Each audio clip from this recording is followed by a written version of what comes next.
Aleluia. Glória a Deus. Dá um glória a Deus aí, bem forte aí, pentecostal. Deixa eu ver. Aleluia. Palavra abençoada, né, gente? Coisa que faz a gente pensar. E quando a Jerusa comentou comigo um pouquinho sobre essa palavra, falei com ela, poxa, Jerusa, que bênção, glória a Deus que o Senhor falou assim com você, porque é gostoso a gente ver o Senhor falar, né? Ele fala conosco de uma forma poderosa e a gente se alegra, né, de ver assim o que o Senhor está falando. Essa palavra que ela trouxe é muito forte, dá para a gente pensar bastante, porque essa palavra é relevante, ela fala sobre 10%, né, daquilo que a gente ganha, que é o nosso dízimo. Mas e o nosso tempo? E o nosso tempo? Ele nos dá uma das coisas mais preciosas na nossa vida, é o nosso tempo. O que você tem feito para Jesus? O que você tem feito para Jesus? Será que você tem reservado um tempo para estar com Ele, para orar, para ler a palavra? Isso é um tempo. Será que você tem falado de Jesus para as pessoas? Né? Porque esses missionários, o que eles fazem é exatamente isso. Eles entregam o tempo deles. Eles entregam o tempo deles. E é uma coisa muito poderosa isso. Será que você... Vou apertar um botãozinho aqui fora de todo o contexto, mas será que você está dando tempo para o teu cônjuge? Será que você está dando tempo para ele ou para ela? Será que você está dando tempo para os seus filhos? Individualmente? Individualmente. Então, assim, aí fala, poxa, mas é muita coisa. É muita coisa mesmo, porque a vida é cheia de muitas coisas. Mas a gente tem que saber administrar. Guarda um tempinho para cá, um tempinho para ali. O que é que você tem que fazer? A gente tem que olhar e falar assim, meu Deus, me dá o entendimento do meu propósito.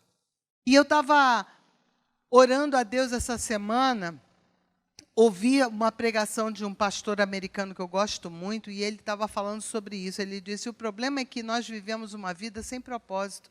A gente vive uma vida assim que, eu tenho que fazer isso, tenho que fazer aquilo, mas qual é o propósito da sua vida? Qual é o propósito da sua vida? Gente, o propósito da minha vida, eu tenho o meu lado pessoal, que é a minha família, mas eu tenho o meu lado ministerial.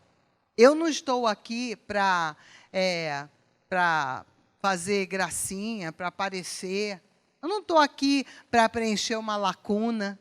Eu não estou aqui para fazer qualquer outra coisa a não ser fazer a vontade do meu Pai.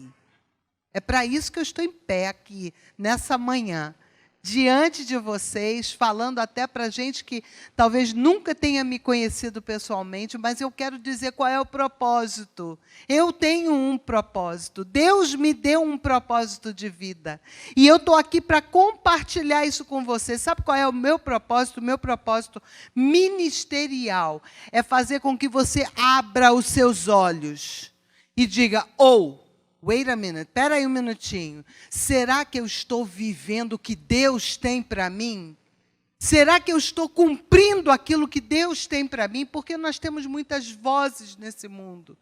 Muita gente que está falando isso e está falando aquilo, e você vai ouvindo, e você vai se envolvendo com aquilo, com a fama, com a beleza, com as luzes, os spotlights da vida. Mas você está entendendo o que Deus tem para você? É isso que eu vim falar hoje de manhã aqui para você. E talvez alguém esteja ouvindo essa palavra de tarde, ou talvez à noite, eu não sei. Porque hoje em dia na internet você coloca a palavra e a palavra vai. E glória a Deus por isso, né? Então eu quero dizer para você o seguinte, que Deus tem um propósito para a sua vida.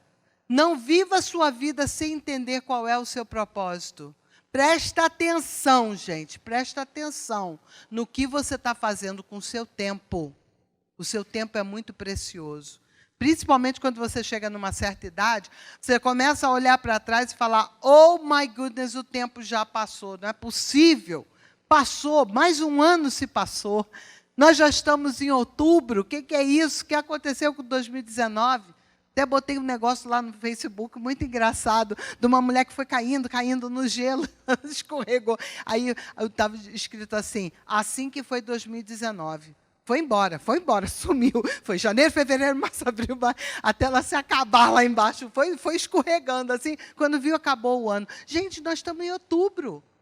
Outubro, 3 meses mais, acabou 19. Ai! Aí a gente olha assim e fala, meu Deus, como que pode passar o tempo tão rápido? Nós temos que buscar Jesus. Fala comigo. Nós temos que buscar Jesus. Faça o que fizer.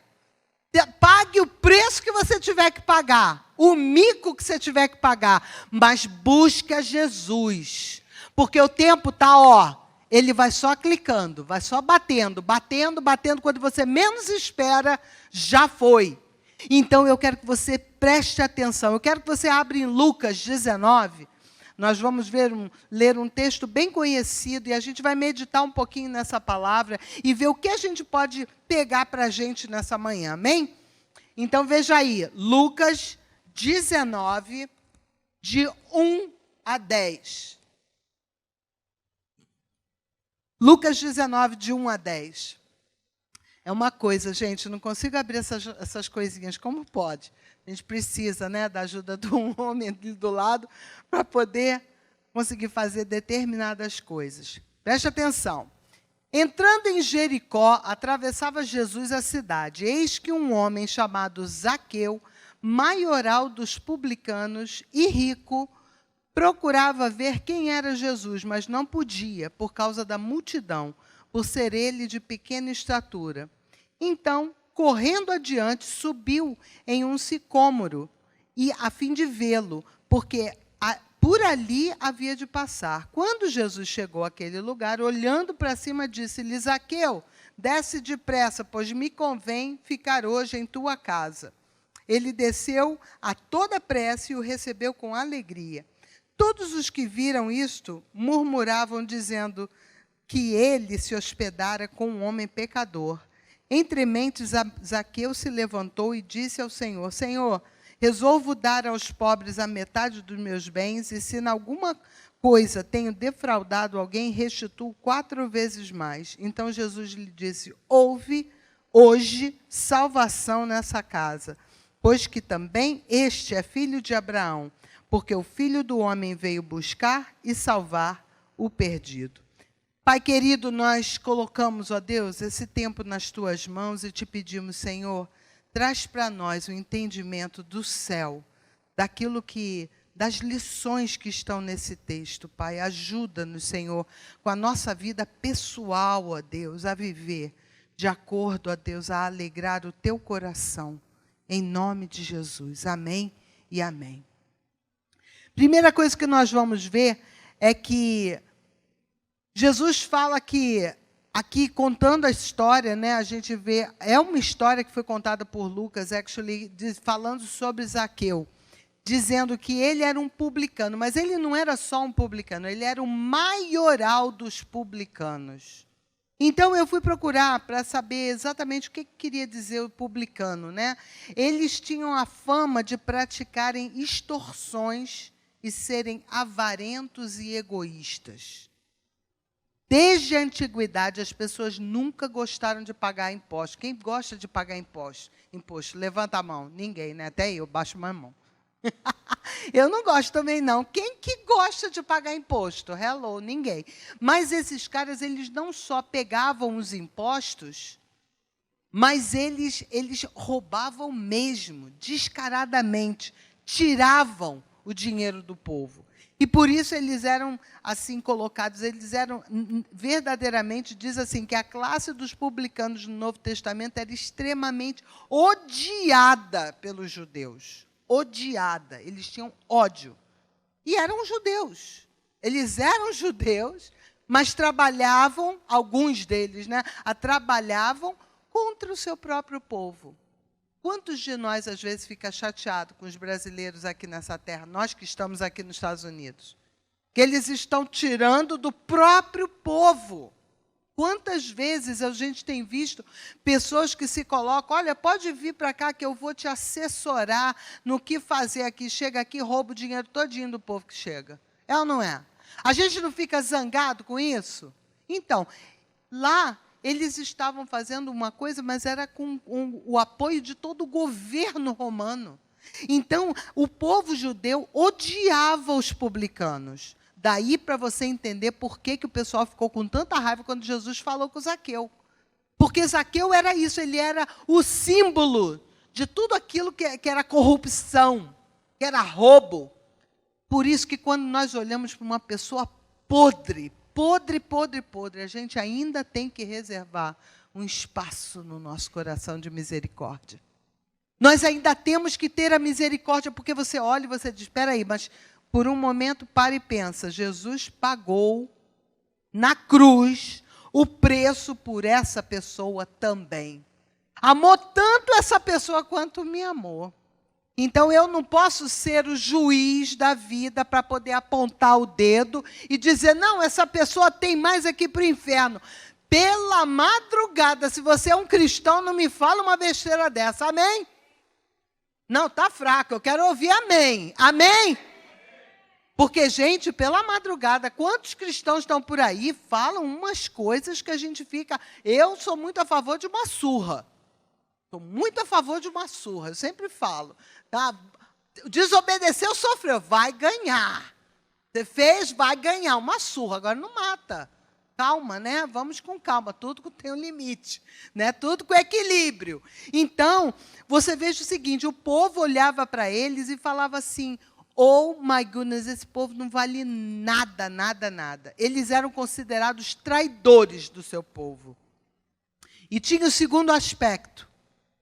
Os religiosos olhavam para eles como povo imundo. Por quê? Porque eles tinham que lidar, eles trabalhavam corpo a corpo com quem? Com os pecadores. Com aqueles que não eram os judeus, os cuidados, os lavados, os purificados. Não eram, eles lidavam com esse povo. Então, o que ele fazia? Os religiosos olhavam para eles como imundos. Porque naquela época não se comia junto com ninguém que não fosse purificado, que não tivesse passado por todas as coisas que eles tinham que passar, né? Os rabinos olhavam para ele e diziam, não dá, não dá. E a maioria deles, dos publicanos mencionados, era composta por coletores aduaneiros, aqueles que cobravam as taxas e impostos em pedágios nas estradas públicas e nas pontes, nos portões das cidades. Então, assim, a gente vê que era difícil, era complicado aquilo ali, sabe? Era complicado. E quando Zaqueu ouviu falar de Jesus, ele queria saber quem era Jesus. Alguma coisa dentro dele estava clamando por Jesus. Olha que coisa interessante. Às vezes você não sabe quem é que está do teu lado. Sabe aquele teu parente que é terrível dentro da tua família? Terrível. Aquela pessoa difícil, que é de lidar, de falar, de tudo. Sabe aquela pessoa, talvez tenha uma parte no coração escondida que está lá querendo saber quem é Jesus. Então, ore. Ore, porque vai ser muito melhor você lidar com ele convertido do que desconvertido. Amém? Ore a Deus. Não fica assim, tipo, esse aí não vale nada mesmo. Não. Ora por essa pessoa. E esse homem, ele procurou um sicômoro, eu fui ver, é uma árvore, eu fui ver a foto dessa árvore, não dá para mostrar. Mas é uma árvore, como muitas árvores a gente vê aqui, eu não sei se você conhece aquele water oak, que é aquela árvore bem grandona, ela parece bastante. Ela tem um tronco largo e ela tem os branches, assim, os galhos estendidos, bem fortes, bem largos, mas tem muitas, muitas folhas, e ela era uma figueira. É uma figueira que diz que é conhecido como a figueira doida. Que engraçado. Uma espécie de figueira com raízes profundas e ramos fortes, que produz figos de qualidade inferior. Aquela árvore era grande, ela tinha bastante raízes. Eles conheceram uma árvore muito comum na área. E ele olhou aquela árvore e a Bíblia diz que ele tinha uma baixa estatura. Para ele subir numa árvore, ele deve ter tido ajuda de alguém. Ele deve ter falado, aí, me ajuda a subir aí e tal. E a pessoa ajudou e ele subiu naquela árvore, confiante de que ele iria poder, pelo menos, ver Jesus. Jesus ia estar passando, ele ia estar olhando lá de cima, né? Num lugar VIP.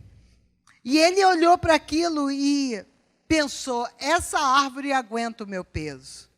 Aí entra uma coisa que veio da minha cabeça, que eu fiquei assim, meditando, eu falei, interessante esse negócio. Aguenta o meu peso. Tem uns que precisam de uma árvore um pouco maiorzinha. Outros já pode ir numa árvore mais magrinha. A gente tem que saber onde que a gente está entrando. Não entra de qualquer jeito em qualquer lugar.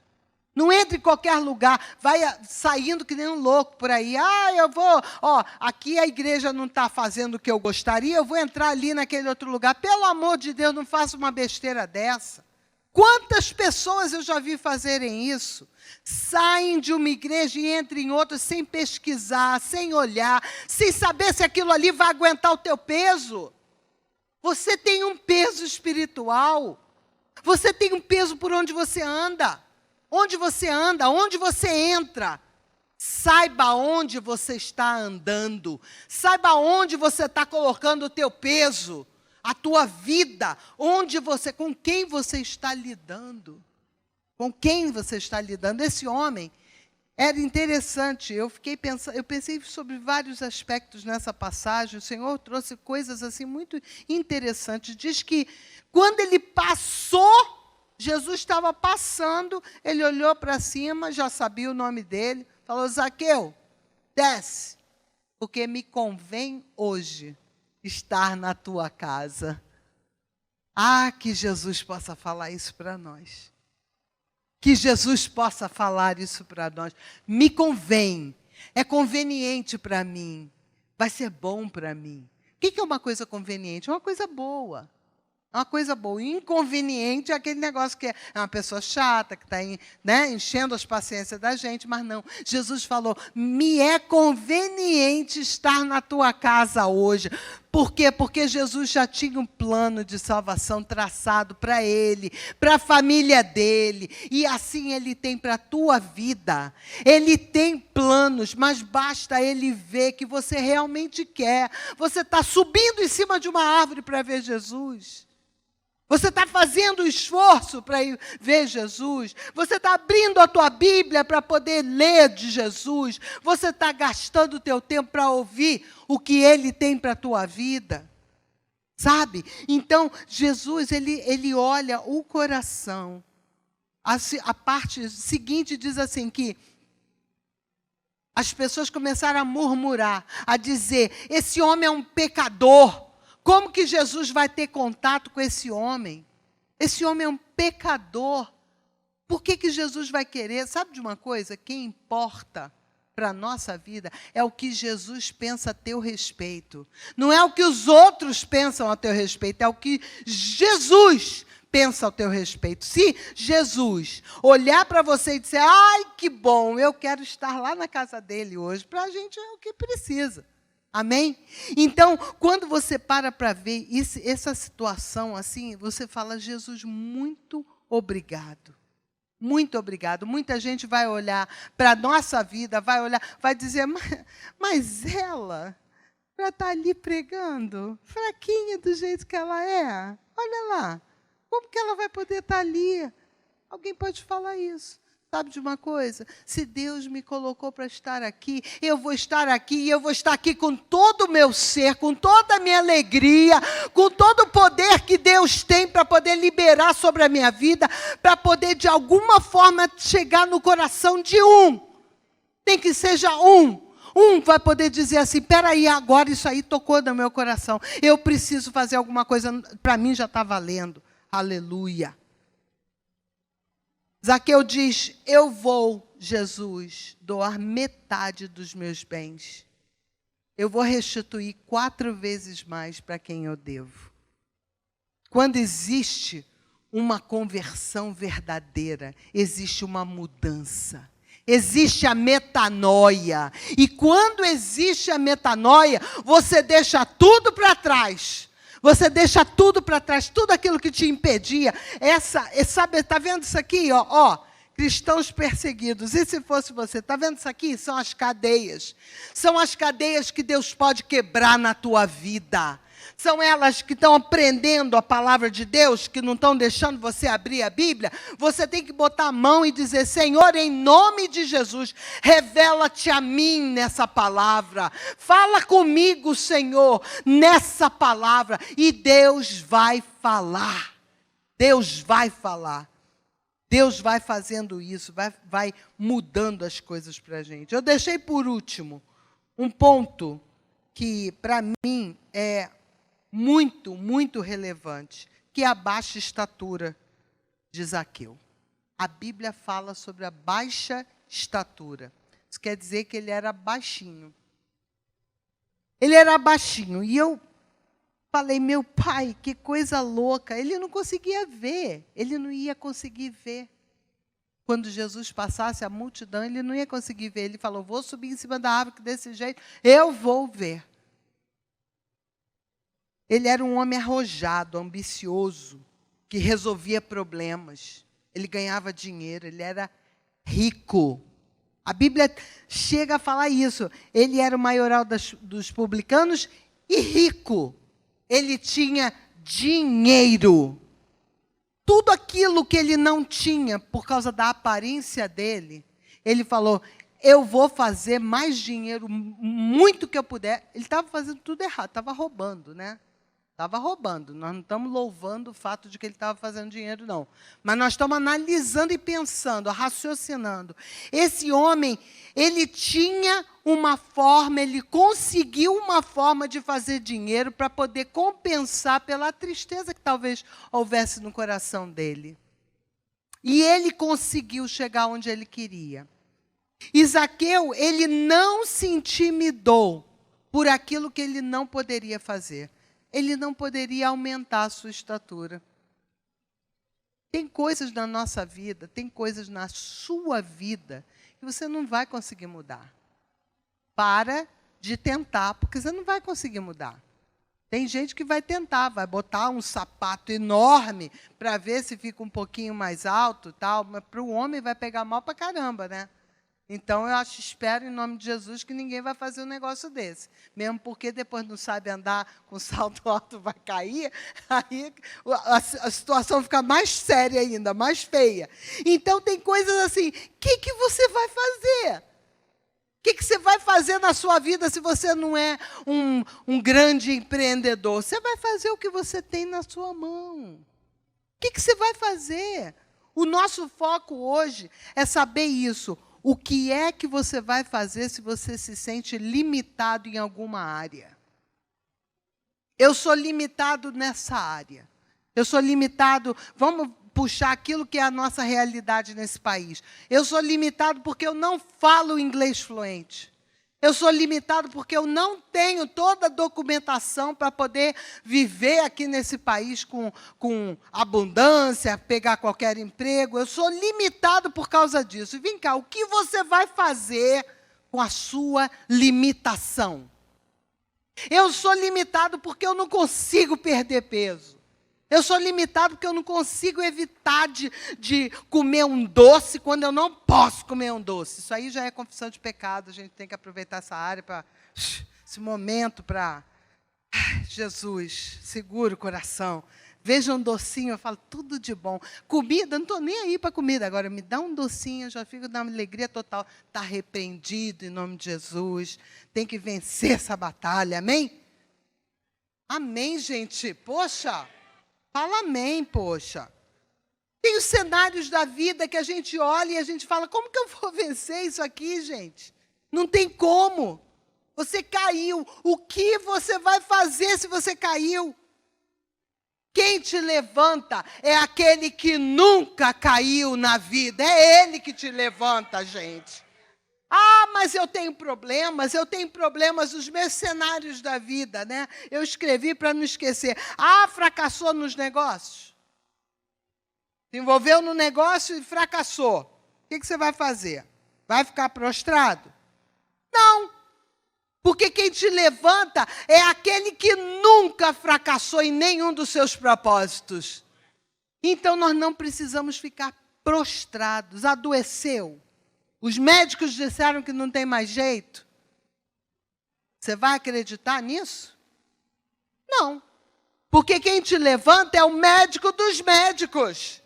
Quem te levanta, quem tem a força para te colocar de pé curado, é o Deus Todo-Poderoso. Dá um glória a Deus, gente. E a família? Ai, a família vai se desfazer. Já foi até falado em divórcio. Não sei o quê, tá ruim. Não, o que você vai fazer? Aí o cônjuge chega e diz, não quero mais. Não quero mais. E aí? O que você faz? Você vai aceitar isso? Não! Não vai aceitar. Sabe por quê? Porque nós servimos a um Deus que é o Deus do impossível.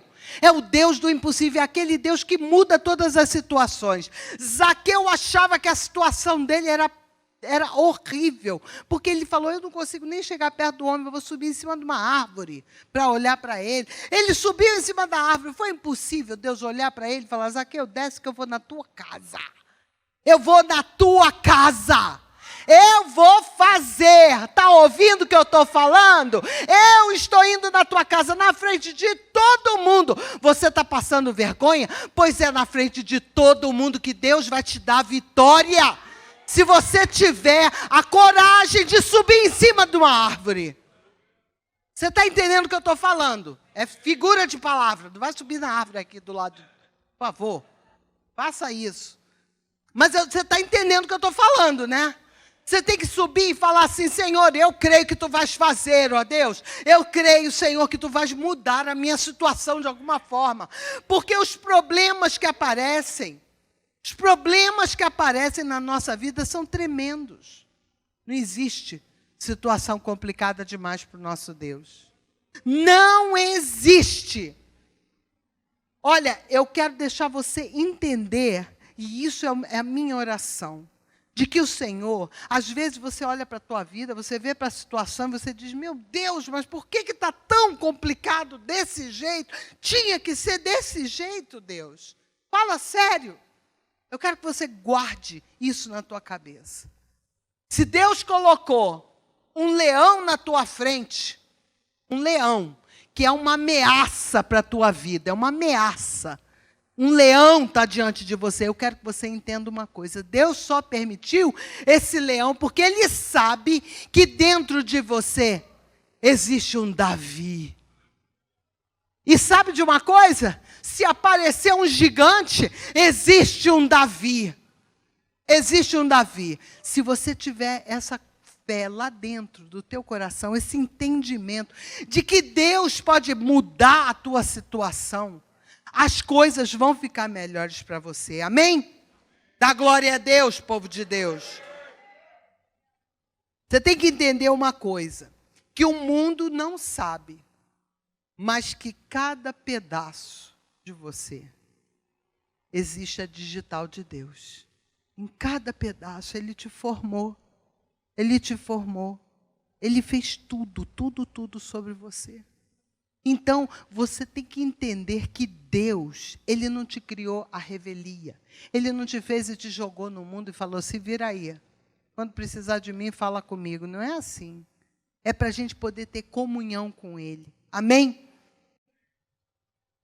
Os homens foram andar de kart na sexta-feira. Estão sabendo disso? Os homens foram andar de kart. E ali, quando eu estava escrevendo isso aqui, me veio a lembrança deles e eu sorri, que eu achei muito legal, que eu gosto muito dessas coisas diferentes, né? Então, não vou falar o que eu estou com vontade de fazer, não, para depois não haver cobrança.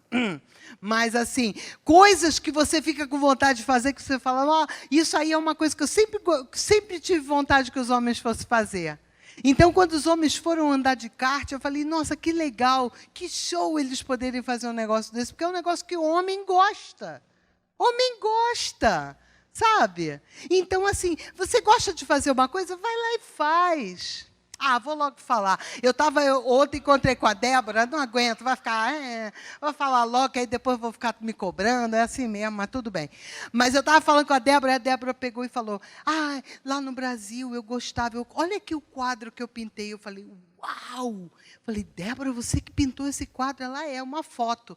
Aí eu falei, uau! Falei, poxa, eu nunca pintei um quadro. Toda a vida eu tenho vontade de pintar um quadro. Nunca pintei um quadro na minha vida. E tem um negócio aí, Painting with a Twist. Eu não sei quantos já ouviram falar, que é um lugar onde vai um professor de pintura e ele diz, faz assim, bota essa cor aqui, aí você vê qual é a fotografia e você pinta. Então, uma experiência. É uma coisa que eu quero ir com as mulheres. Quem quer ir comigo?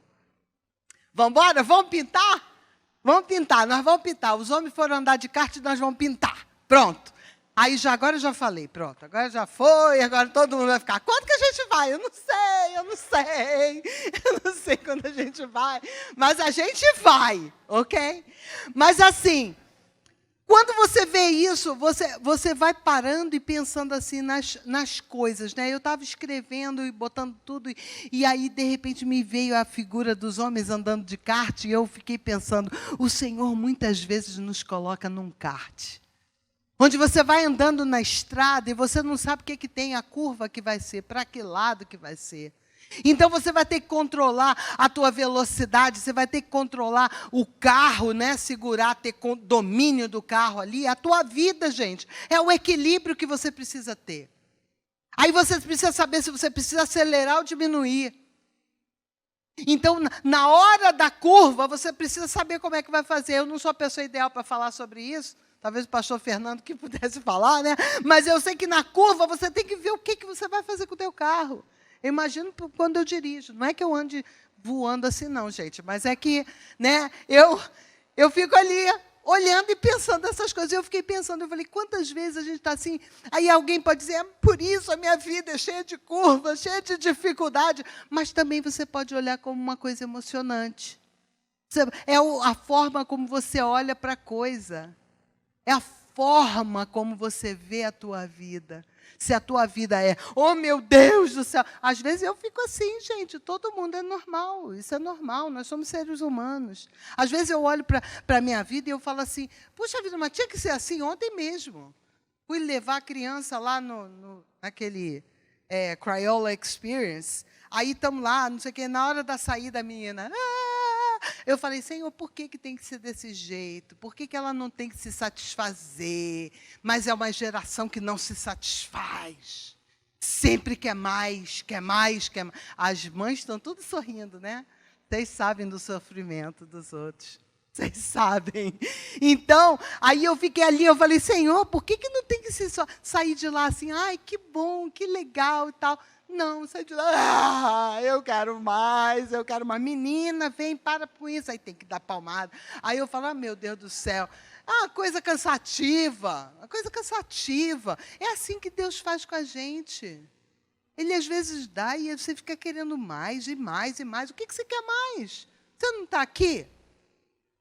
Seja criativo, seja grato, para de murmurar. Para de murmurar, começa a glorificar, começa a falar, glória a Deus, as curvas estão me fazendo ficar mais forte, eu tenho que mexer o carro, eu tenho que fazer isso, meus músculos da minha fé estão se fortalecendo, em vez de ficar olhando para baixo, amém? Faz que nem esse carinha, o Zaqueu, subiu lá, teve uma experiência legal, venceu os medos, as tristezas, as frustrações, vai lá, corre atrás daquilo que te atrai.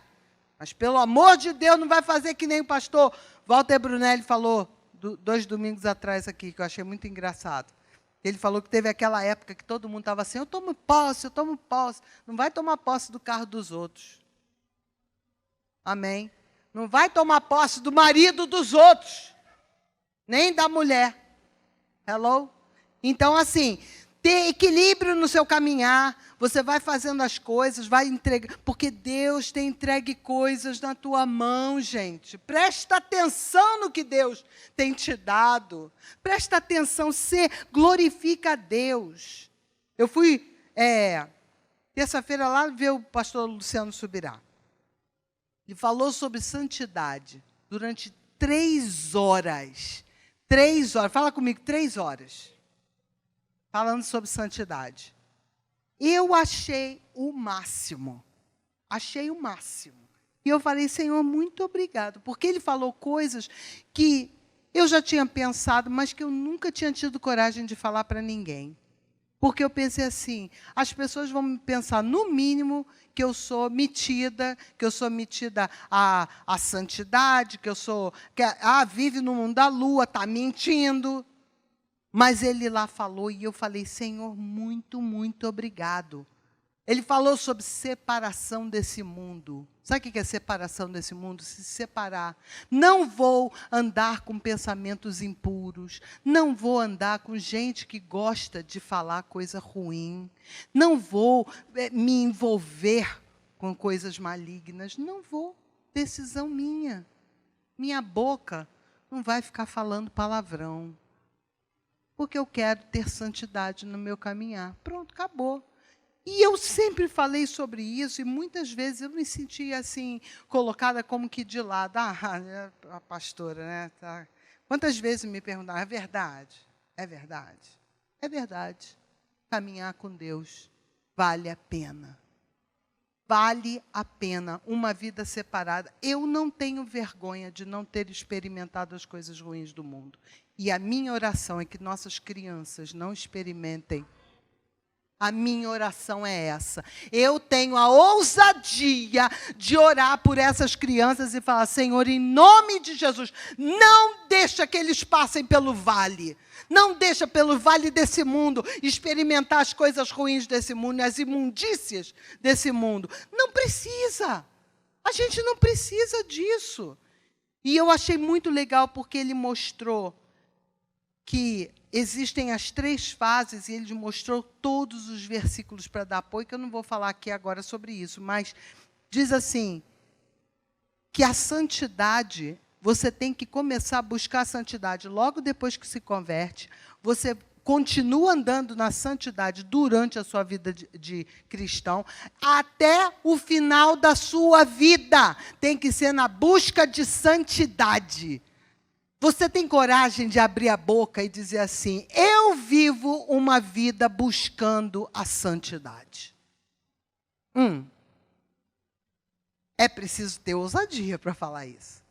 Eu busco a santidade. Eu busco a santidade. Não, é porque eu sou desse jeito mesmo. Não, você não é desse jeito, não. Você só vai ficar desse jeito se você não estiver buscando santidade na sua vida. Se você buscar a santidade, você vai ser diferente. Você vai começar a ter mais domínio próprio, conseguir fazer mais as coisas. Por quê? Porque você está buscando. Perfeição a gente não vai alcançar nesse mundo nunca, só quando nós estivermos lá, com Ele. Amém? Mas tudo que eles fazem nesse mundo que desagrada o meu Deus é tudo aquilo que eu não quero fazer. Tem que ser uma disposição, uma garra para fazer isso, para falar isso, para viver isso. Amém? É uma decisão. Já viu criança, quando está pequeno, que ele fica, eu quero, eu quero. Pois é, nessa hora você pode falar, eu quero a santidade. Eu quero viver uma vida diferente. E as pessoas vão ver a diferença e não tem problema nenhum, muito pelo contrário, glória a Deus. Eu quero botar um sorriso nos lábios do meu pai. É isso que eu quero. Amém? Se esse for o nosso objetivo, nós vamos em frente. Amém? Nós temos que nos converter dos nossos caminhos, como foi com Zaqueu. É ceia, tempo de arrependimento. Tempo de dizer, eu quero parar de entristecer meu pai. Eu quero parar de entristecer meu pai.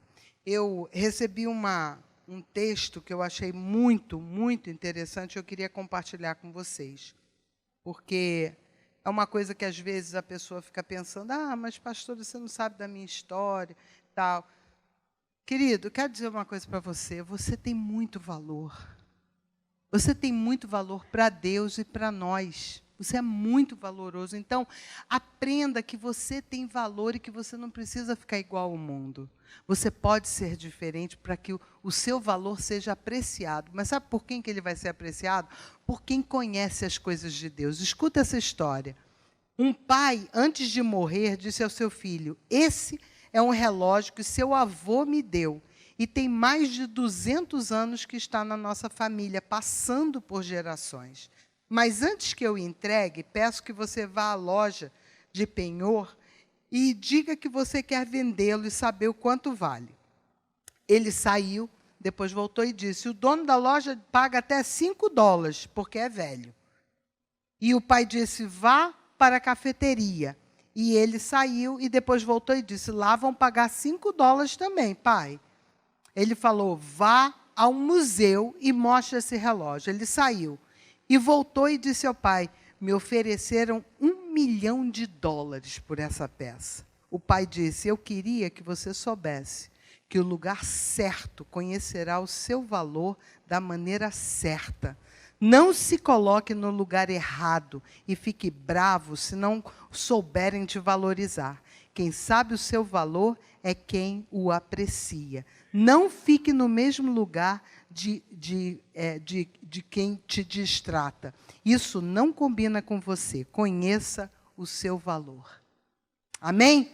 Então, eu queria fechar essa palavra dizendo para você o seguinte, que Deus, Ele pagou um alto preço pela sua vida. Não viva uma vida que vá entristecer o coração do Pai, uma vida que não traga honra e glórias para o Pai. Viva uma vida para glorificar a esse Deus, amém? Queria que você fechasse seus olhos, nós vamos participar da ceia e rapidamente nós vamos nos colocar diante do Senhor, pedindo perdão pelos nossos pecados. Pai, muito obrigado pela Tua palavra, Senhor, muito obrigado pela história de Zaqueu. Que, Senhor, nesse dia nós possamos sair daqui, entendendo, Deus, o nosso lugar dentro do reino de Deus. Pai querido, toca no coração de cada um aqui, cada família representada, Pai.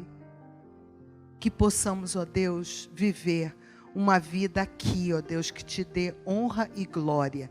Que possamos deixar para trás tudo aquilo que nos impedia, Senhor, de sermos os pais que nós devemos ser, as mães, o marido, a esposa, os filhos que nós devemos ser.